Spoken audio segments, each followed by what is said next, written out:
Salut, aujourd'hui on répond aux vœux.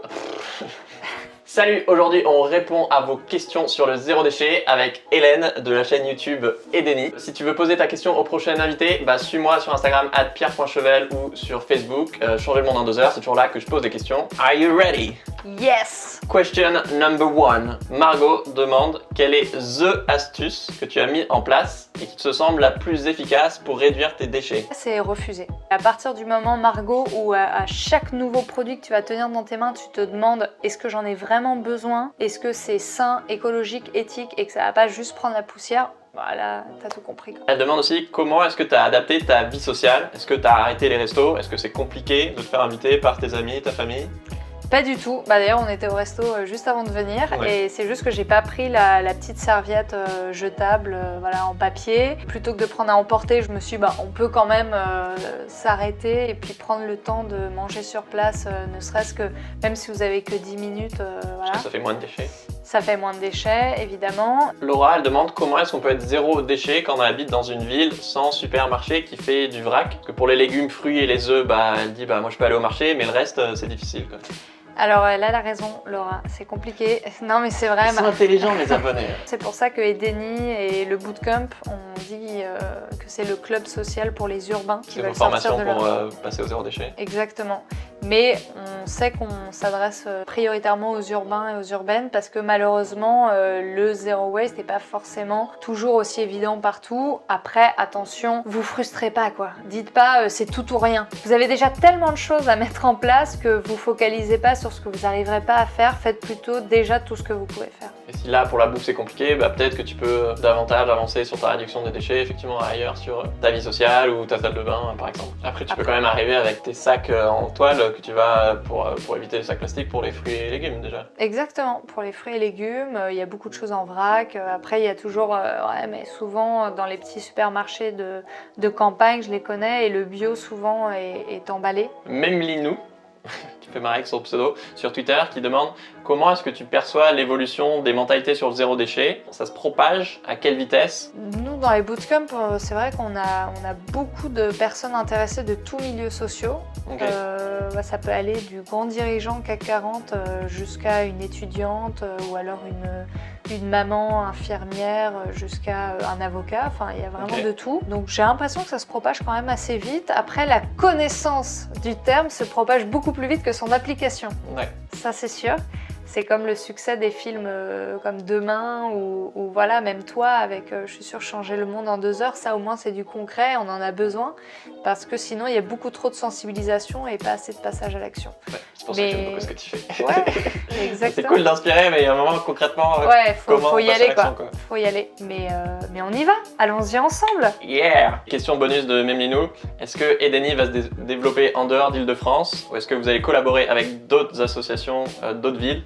Au hasard, Toulouse. Coucou les Toulousains. Eh bien écoute, même les nous, c'est prévu. Étant donné qu'on veut garder vraiment une expertise et d'avoir une qualité irréprochable sur la cohérence et sur les supports qu'on va apporter, les résultats, on veut faire les choses bien et on a besoin de formateurs. Donc d'ailleurs, si vous voulez devenir formateur et ouvrir votre propre club Edeni en franchise n'importe où, bienvenue, on commence à y réfléchir, mais ça prend du temps pour que ce soit bien fait. Et vous allez lancer une formation en ligne bientôt? Exactement, on va essayer de lancer une formation en ligne, soit à la rentrée, soit en début d'année prochaine. Parce que sur la formation physique, tu me disais, il y a quel pourcentage qui réduit ces déchets de combien? On a 100% déjà de positifs, de vrais succès, de personnes qui estiment que ça a radicalement changé leur vie entre avant et après. Et en règle générale, il y a une réduction d'à peu près 60%, les chiffres, c'est 60% de réduction de déchets sur 100% du coup des élèves. Agathe me félicite pour mon bon choix d'invité, je suis d'accord. Tu es d'accord? Je suis d'accord. Elle dit pour ceux et celles qui consomment du tofu, comment éviter les emballages plastiques?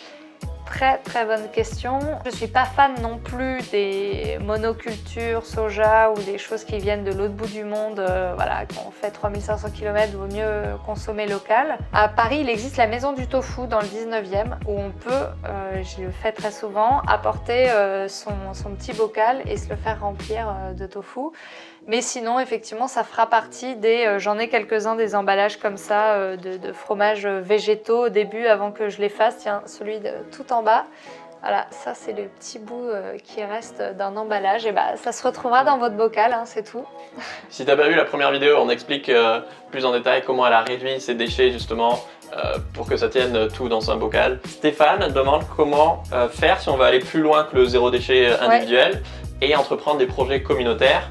Par exemple, ramasser ses déchets, créer un compost de quartier ou autre chose. Et bah c'est très bien Stéphane, c'est ce qu'on fait dans les bootcamps EDENI, puisqu'on est une communauté, on rassemble tout ce qui est issu du tri, eh bien on le donne à des associations. Des composts de quartier, on a plein qui s'ouvrent partout. Pour toi c'est pas très compliqué, si tu habites en région parisienne, tu peux te rapprocher de la mairie de Paris ou même de la communauté de communes Île-de-France qui organise justement, il y a tout un formulaire pour pouvoir créer un compost de quartier.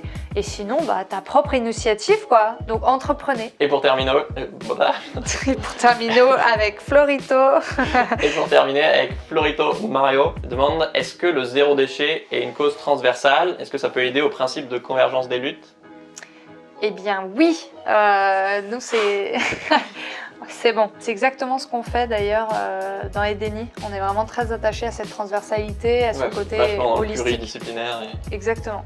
Parce qu'on ne peut pas envisager de résoudre un problème tout en impactant négativement 3 autres, en créant d'autres problèmes. Donc c'est important d'avoir une ligne directrice, de toujours viser santé, écologie, éthique. On fait de la formation aussi bien en démocratie qu'en crypto-monnaie, écologie, comment faire pour placer son argent. Je pourrais te dire, le zéro waste, c'est juste les cosmétiques et la bouffe, alors qu'en fait, t'as vu, t'as parlé de crypto-monnaie ou plein d'autres trucs. Est-ce que toi, tu as une question du jour que tu voudrais leur poser à ton tour? Eh bien oui, qui s'est déjà posé la question d'où venaient ces produits et qui est capable de faire le lien? Est-ce que vous êtes déjà aperçu un moment donné qui vous a fait réaliser « mais ça, en fait, ça engendre ça ».